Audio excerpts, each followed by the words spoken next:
श्रोतेहो नमस्कार. मी अनिरुद्ध गत्रे. आता आपण ऐकणार आहोत आजचं सकाळचं पॉडकास्ट. पंतप्रधान नरेंद्र मोदी यांच्या US दौऱ्यादरम्यान इलॉन मस्क यांची भेट झाली होती. भेटीदरम्यान टेस्लानं भारतात गुंतवणूक करण्याचे संकेत दिले होते. याविषयीची सविस्तर माहिती आपण आजच्या पॉडकास्टमधून ऐकणार आहोत. राम मंदिर प्रकल्प व्यवस्थापक जगदीश आफळे यांच्या नावाची देखील जोरदार चर्चा आहे. त्यांच्याविषयी देखील जाणून घेणार आहोत. आज चर्चेतील बातमीमध्ये देवेंद्र फडणवीस यांनी काँग्रेसच्या राहुल गांधींवर टीकास्त्र सोडले आहे. ते काय म्हणालेत हेही ऐकणार आहोत. चला तर मग सुरुवात करूया आजच्या पॉडकास्टला. 2023 मधल्या महत्वाच्या घटनांच्या मागोव्यापासून. 2023 वर्ष अनेक अर्थानं महत्वाचं ठरलंय. जागतिक पातळीवर अनेक घडामोडी घडल्या, ज्यांचा परिणाम भारतावर प्रत्यक्ष किंवा अप्रत्यक्षपणे पडलाय. कॅनडा आणि अमेरिकेने केलेले गंभीर आरोप यामुळे भारताचे परराष्ट्र धोरण गाजलंय.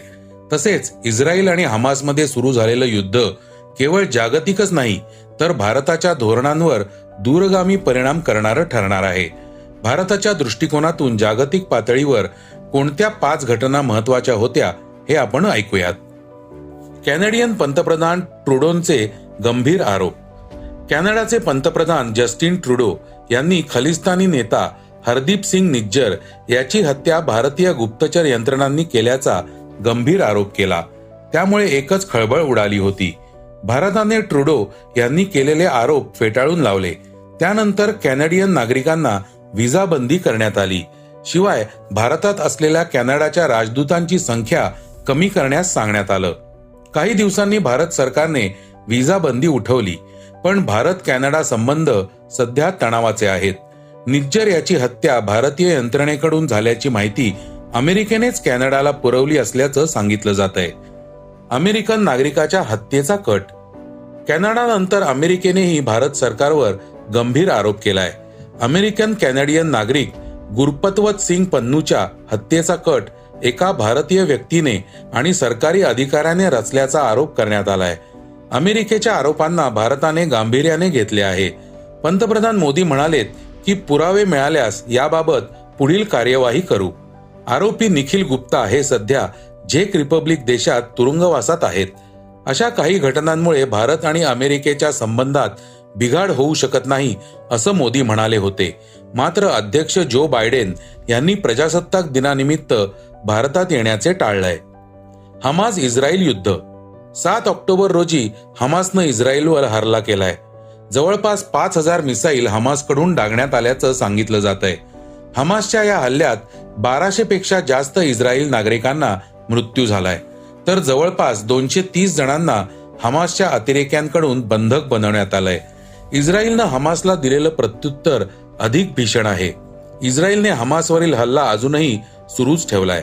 बेंजामिन नेत्यान्याहू यांच्या वक्तव्याकडे पाहिल्यास हे युद्ध थांबण्याचे चिन्ह नाहीत. या हल्ल्यात आतापर्यंत 20,000पेक्षा जास्त गाझातील लोकांचा मृत्यू झालाय. भारताने सुरुवातीला हमासच्या हल्ल्यांचा निषेध केला होता. त्यानंतर इस्रायलला चर्चेतून मार्ग काढण्याचे आवाहन केलंय. भारताने इस्रायल आणि पॅलेस्टाईन बाबतही आपली भूमिका कायम ठेवली आहे. मात्र या युद्धाचा भारतावरील परिणाम आता दिसून येऊ लागलाय. गुजरातच्या किनारपट्टीलगत एका व्यापारी जहाजावर ड्रोन हल्ला करण्यात आलाय. तसेच लाल समुद्रात व्यापारी जहाजांना हुथी बंडखोर लक्ष्य करत आहेत. त्याचा परिणाम जागतिक व्यापारावर होताना दिसतोय. त्याचा फटका भारताला बसू लागलाय. इंधन आणि इतर काही वस्तूंच्या किमती येत्या काळात आणखी वाढण्याची शक्यता आहे. मालदीवमध्ये सत्ताबदल. मालदीवमध्ये सत्ताबदल झाला असून चीन समर्थक मोहम्मद मुइझू हे सत्तेत आले आहेत. भारत विरोधी नेता म्हणून मुइझू यांना ओळखलं जातं. सत्तेत आल्यानंतर त्यांनी भारतानं मालदीवमधून सैन्य परत बोलवावं अशी औपचारिक विनंती केंद्र सरकारकडे केली आहे. तसेच त्यांनी वॉटर सर्व्हे करार बंद करण्याची इच्छा व्यक्त केली आहे. त्यांच्या कार्यकाळात चीनला जास्त प्राधान्य मिळण्याची शक्यता आहे. त्यामुळे शेजारी राष्ट्र विरोधी भूमिकेत गेल्याचा भारताला तोटा होऊ शकतो. G20 परिषद. दिल्लीत आयोजित करण्यात आलेली G20 परिषद अनेक अर्थाने भारतासाठी महत्वाची ठरली. G20 परिषदेचे अध्यक्षपद पहिल्यांदाच भारताकडे आले होते. G20 परिषदेमध्ये आफ्रिकन युनियनचा देखील समावेश करण्यात आला आहे. या परिषदेत जागतिक नेत्यांचे एकमत करण्यात भारताला यश आले. ग्लोबल साऊथ देशांचं नेतृत्व भारत करू शकेल असा आशावाद या परिषदेतून निर्माण झालाय. भारताच्या अलिप्ततावाद भूमिकेसारखीच ही संकल्पना आहे. भारत पश्चिम आशिया युरोप इकॉनॉमिक कॉरिडॉर बनण्यास देखील या परिषदेत मंजुरी मिळाली आहे. चीनच्या बेल्ट अँड रोड इनिशिएटिव्हला हे समांतर असणार आहे. इलॉन मस्क यांच्याविषयीची एक महत्वाची बातमी आपण जाणून घेणार आहोत. पंतप्रधान नरेंद्र मोदी यांच्या US दौऱ्यादरम्यान इलॉन मस्क यांची भेट झाली होती. भेटीदरम्यान टेस्लानं भारतात गुंतवणूक करण्याचे संकेत दिले होते. टेस्लाने 1 वर्षापूर्वी भारतात जास्त आयात शुल्कामुळे भारतात गुंतवणूक न करण्याचा निर्णय घेतला होता. आता टेस्लाने निर्णय बदललाय. अलीकडेच केंद्रीय मंत्री पियुष गोयल यांनीही अमेरिकेतील टेस्ला प्लांटला भेट दिली होती. इलॉन मस्क गुजरातमध्ये भारतातील पहिला कारखाना उभारणार असल्याचं वृत्त मिंटने दिले आहे. एका रिपोर्टनुसार टेस्लाची भारतात प्लांट उभारण्याची घोषणा जानेवारीमध्ये व्हायब्रंट गुजरात समिट दरम्यान इलॉन मस्क यांच्या उपस्थितीत केली जाईल. तसेच राज्य सरकारने टेस्लाचे उत्पादन प्रकल्प उभारण्यासाठी साणंद, बेचराजी आणि धोलेरा ही ठिकाणे सुचवली आहेत. यापूर्वी गुजरात, महाराष्ट्र आणि तामिळनाडूमध्ये टेस्लाचा प्लांट उभारण्याचा विचार होता. गुजरात सरकारचे प्रवक्ते ऋषिकेश पटेल यांनी टेस्लाचे CEO एलॉन मस्क गुजरातमध्ये गुंतवणूक करण्याचा विचार करतील अशी आशा व्यक्त केली आहे. वृत्तसंस्था ब्लूमबर्गने अहवाल दिला होता की टेस्ला सुरुवातीला सुमारे $2 अब्ज गुंतवण्याचा विचार करू शकते. गांधीनगर येथील महात्मा मंदिरात आयोजित करण्यात येणाऱ्या समिटची theme gateway to the future अशी ठेवण्यात आली आहे. व्हायब्रंट गुजरात ग्लोबल समिटमध्ये गुंतवणुकीसाठी सर्वाधिक सामंजस्य करार होण्याची अपेक्षा आहे. गुजरातमध्ये टाटा मोटर्सच्या आगमनानंतर गुजरात ऑटोमोबाईल हब म्हणून उदयास आले. राज्यात फोर्ड मोटर्स, टाटा मोटर्स आणि सुझुकी यांचे प्लांट आहेत. राम मंदिर प्रकल्प व्यवस्थापक जगदीश आफळे यांच्याविषयी आपण पुढील बातमीतून जाणून घेणार आहोत. अयोध्येतील राम मंदिर उभारणीचे जवळपास निम्मे काम पूर्ण झाले असून येत्या 22 जानेवारी रोजी मंदिराचे उद्घाटन होणार आहे. त्यामुळे देशभरात जल्लोषाचे वातावरण आहे. गर्भगृहात रामलल्लाच्या मूर्तीची प्रतिष्ठापना केली जाणार आहे. हजारो कामगार राम मंदिर उभारणीसाठी काम करत आहेत. दरम्यान राम मंदिर प्रकल्प व्यवस्थापक जगदीश आफळे यांच्या नावाची देखील जोरदार चर्चा आहे. आगामी राम मंदिर 2.7 एकरमध्ये पसरलेले आहे आणि त्याचे बिल्टअप क्षेत्र 57,400 चौरस फूट आहे. त्याची उंची 360 फूट आणि रुंदी 265 फूट आहे. मंदिराला 366 खांब, 5 मंडप आणि 12 दरवाजे आहेत. गूढ मंडप, रंगमंडप, नृत्य मंडप, प्रार्थना मंडप आणि कीर्तन मंडप या नावानेही 5 मंडप ओळखले जातात. जगदीश आफळे कोण आहेत? श्रीराम जन्मभूमी न्यासाकडून 8 मुख्य अभियंते प्रकल्प व्यवस्थापक म्हणून जबाबदारी पार पाडत आहेत. त्यात डॉक्टर जगदीश आफळे पुणे यांचा सहभाग आहे. पुण्यातील पद्मावती भागातील रहिवासी असलेले डॉक्टर आफळे यांना देश परदेशातील मोठे बांधकाम प्रकल्प उभारणीचा प्रदीर्घ अनुभव आहे. त्यांची पत्नी माधुरी या देखील मंदिर शिल्पकला तज्ज्ञ आहेत. हे दोघेही गेल्या 3.5 वर्षांपासून अयोध्येत मंदिर उभारणीच्या कार्यात पूर्ण वेळ सहभागी आहेत. तत्पूर्वी सुमारे 3 वर्षे या दाम्पत्याने अमेरिकेत राष्ट्रीय स्वयंसेवक संघाचे विस्तारक म्हणूनही जबाबदारी पार पाडली आहे. जगदीश आफळे म्हणाले, राम मंदिर आंदोलनात 1989 पासून मी सहभागी आहे. 1989 मध्ये जेव्हा रामशिला पूजन केलं होतं ते शिला घेऊन मी अयोध्येला आलो होतो. जेव्हा 1991-92 रथयात्रा झाली त्या यात्रेत देखील मी सहभागी होतो. ते 1992 प्रत्यक्ष बाबरी पडली तेव्हा त्याचा एक मी भाग होतो. त्यावेळी असं मंदिर उभारलं जावं असं वाटत होतं. 3.5 वर्ष झाली मी अयोध्येत आहे. मला खूप अभिमान वाटत आहे. दिनचर्येबाबत डॉक्टर आफळे म्हणाले, अभियंता म्हणून आमच्याकडे विशिष्ट जबाबदारी सोपवण्यात आलेली आहे. आम्ही पूर्ण वेळ आम्हाला दिलेले काम करतो. दर शनिवारी आमची येथे आढावा बैठक असते. श्रीराम जन्मभूमी न्यासाचे अध्यक्ष नृपेंद्र मिश्रा, उत्तर प्रदेश सरकारचे प्रतिनिधी अवनीश अवस्थी यांच्यासह काही अधिकाऱ्यांबरोबर दर सोमवारी बैठक होते.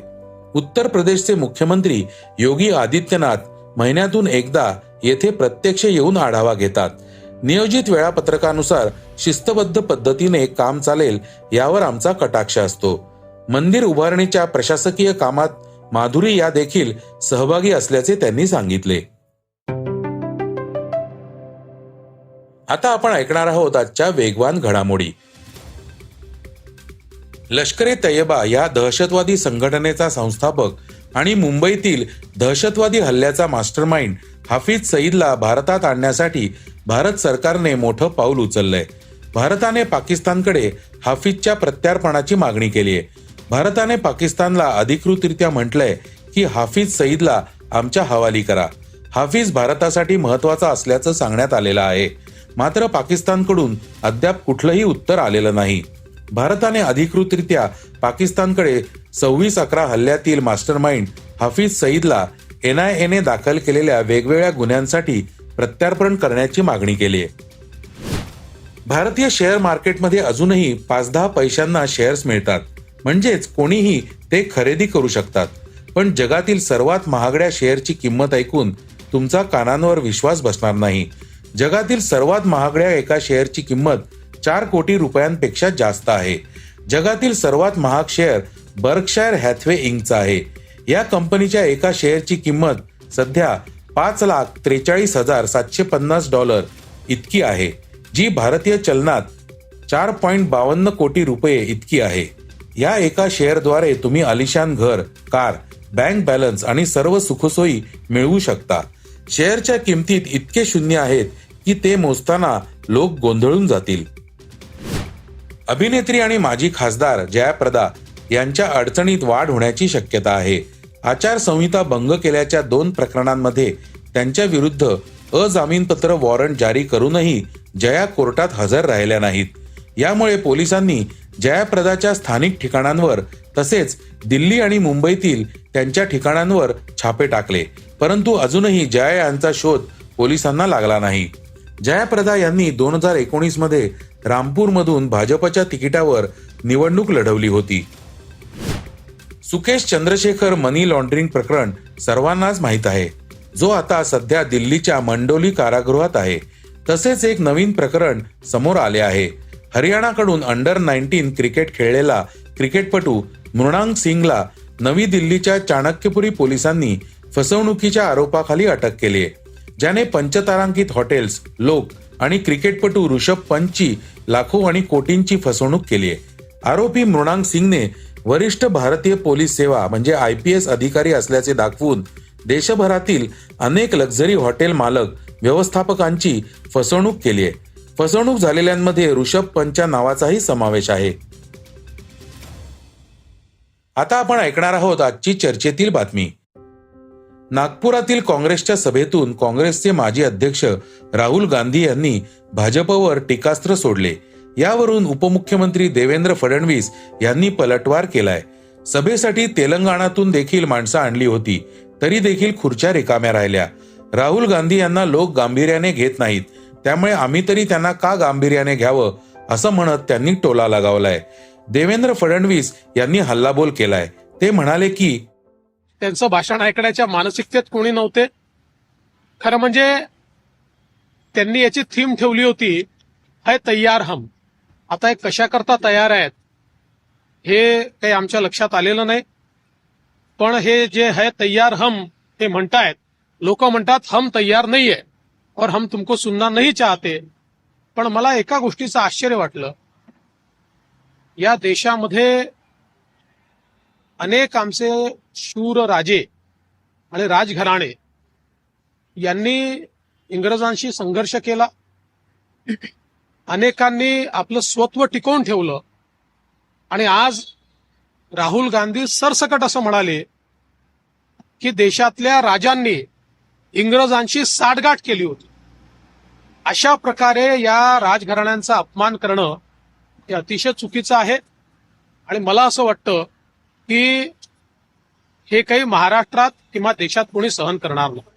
विदर्भाचे प्रकल्प मोठ्या प्रमाणात मार्गी लावण्यात आले असून सर्वाधिक गुंतवणूक ही महाराष्ट्रात आली आहे. उद्धव ठाकरे यांच्या कार्यकाळात जी गुंतवणूक गेली होती ती आम्ही परत आणण्याचं काम केलंय, असेही फडणवीस यांनी यावेळी म्हटलंय. तर श्रोतेहो, हे होतं आजचं सकाळचं पॉडकास्ट. आजचं सकाळचं पॉडकास्ट तुम्हाला कसं वाटलं हे आम्हाला सांगायला विसरू नका. युट्यूबवर देखील तुम्ही सकाळचं पॉडकास्ट ऐकू शकता. त्यावरील तुमच्या प्रतिक्रिया, सूचना आमच्यापर्यंत जरूर पोहोचवा. आणि सगळ्यात महत्त्वाचं म्हणजे सकाळचं पॉडकास्ट तुमच्या मित्रांना, कुटुंबियांना नक्की शेअर करा. उद्या पुन्हा भेटूयात. धन्यवाद. वाचा, बघा आणि आता ऐका आणखी बातम्या isakal.com वर. तुम्ही हा पॉडकास्ट isakal वेबसाईट आणि ऍप वर सुद्धा ऐकू शकता. विसरू नका, या पॉडकास्टला आपल्या आवडीच्या पॉडकास्ट ऍप वर सबस्क्राईब किंवा फॉलो करायला.